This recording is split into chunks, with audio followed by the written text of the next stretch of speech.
dalawang illegal na bagay na nasamsam sa Bacoor City Police matapos lang maresto ang isang individual na tinuring na street-level individual sa illegal na droga. Kabilang sa mga nakupiska ang shabu at isang improvised na baril.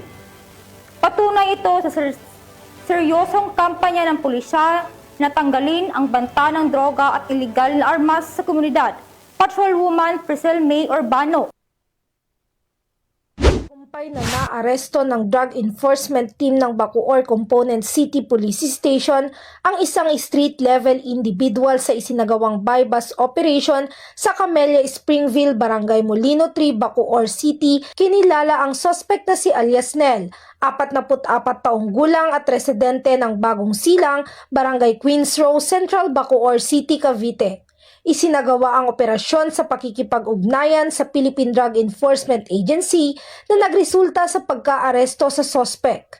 Nasamsam mula sa kanya ang 2 piraso ng heat-sealed transparent plastic sachet na naglalaman ng hinihinalang shabu, 2 piraso ng 100 peso bill na ginamit bilang buy-bust money, at isang improvised firearms na may kargang 1 bala.